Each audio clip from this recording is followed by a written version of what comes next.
As the days pass, Sora's routine consists of daily studies, constant monitoring through cameras, and increasingly challenging combat training. The frequent blood draws become a source of distress for him, but he eventually adapts to the regimen. One day, while getting ready in front of the mirror, Sora discovers a hidden camera behind it. A little girl named Momoko, who is related to Mr. Soji, watches him. Mr. Soji explains to Momoko that Sora is someone she will need to care for as he grows up. Momoko happily agrees to look after him, expressing excitement as she observes Sora on the screen. One day, after donating blood, Sora notices another boy who seems to be watching him. Although he doesn't see the boy's face clearly, he senses someone observing him. Sora's routine continues, involving daily studies and blood donations, all while being monitored by Momoko. One day, as Sora receives his usual boiled vegetable meal, Momoko sends him a card. Seeing the card confuses Sora, and Momoko feels bad witnessing his bland diet. Later, while walking, Sora encounters the mysterious boy again, who appears to have difficulty walking. Sora tries to greet him in an effort to befriend him, but the boy does not respond and walks away. In the next scene, Sora practices controlling his powers, treating it like a game. Mr. Soji scolds him, emphasizing the importance of seriousness in his training if he hopes to get better. Sora acknowledges this and agrees to focus more. That night, Sora is plagued by nightmares, which leave him feeling distressed. Noticing his unease, Momoko becomes concerned. The following day, she sends Sora chocolates with a note suggesting that they will help chase away his nightmares. This small gesture brings Sora joy, making him feel less alone. The story fast-forwards 8 years, showing how Sora has grown. He has undergone numerous blood tests, honed his fighting skills, and excelled academically. Despite his comfort at the institute, he still faces challenges, especially as Mr. Soji struggles to develop a medicine using his blood. Sora continues to have nightmares, primarily due to his longing for his mother. While he shows improvement in his power control practice, he still finds it difficult to lift significant weights. Mr. Soji questions Sora about his lack of focus, to which Sora responds that he has many unanswered questions and misses his mother dearly. Mr. Soji firmly tells him that he cannot meet her just yet and emphasizes the need for Sora to focus on getting better first. Frustrated, Sora expresses his impatience, pointing out that he has been hearing this for the last 6 years. He pleads for at least a phone call with his mother, but Mr. Soji denies that request as well. Instead, he advises Sora to channel his anger into his training to facilitate his healing. The scene shifts to Momoko, who has also matured and recently returned from college to visit Sora at the science department, as she does regularly. Today is Sora's birthday, and Momoko has sent him a delicious chocolate cake along with other gifts that he loves. The card reads, "Happy birthday, Sora," which brings a smile to his face. He feels grateful, acknowledging the care she has shown him, even though he doesn't know her well. He enjoys the cake, feeling a sense of happiness in the science department. The narrative then jumps forward 6 years. Sora, now a young man, still feels unsettled after his blood donations. Meanwhile, Momoko has officially become a member of the research institute. Sora's training has progressed remarkably. He has perfected his power control and can lift and manipulate any weight at will. Mr. Soji is pleased with Sora's development, celebrating his achievements. Sora feels a growing sense of hope, believing that he might finally be able to leave the institute and reunite with his mother.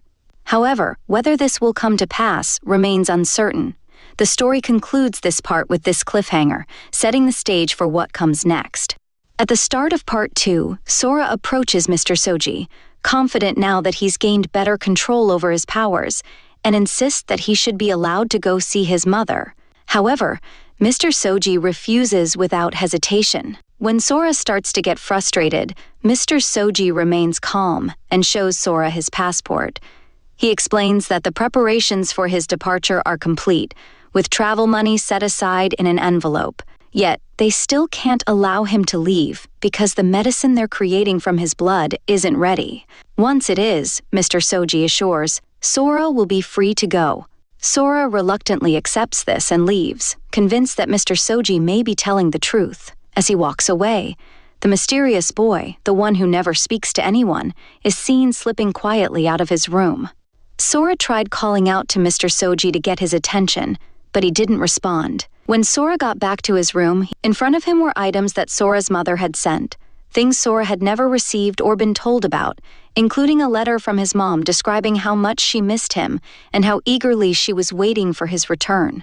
Furious, Sora went straight to Mr. Soji, demanding to know why he had kept these things hidden.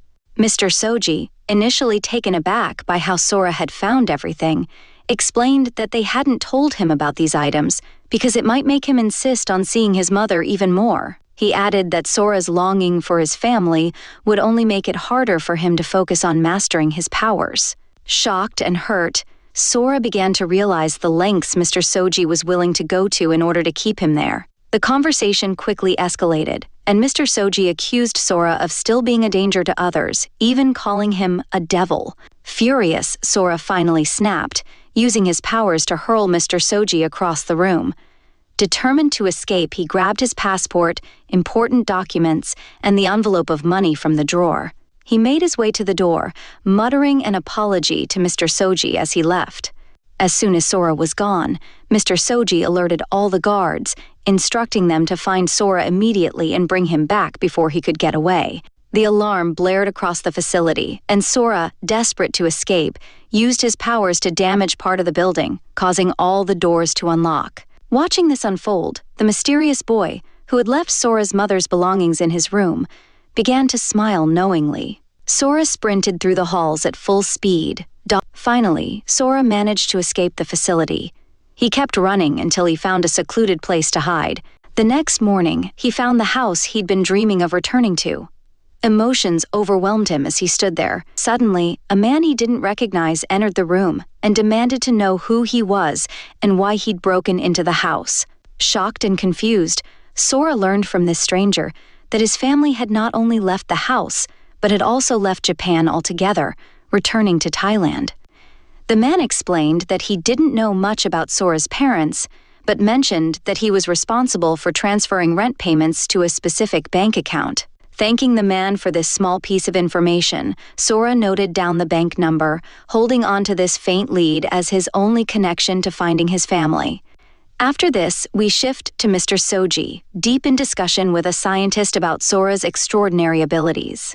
They discuss how Sora's powers far exceed those of a normal person, noting the unusual strength and speed that set him apart. Their conversation is interrupted by another team member, who reports that they've been searching everywhere for Sora, but he's always several steps ahead. His agility and quick thinking have made him nearly impossible to track down.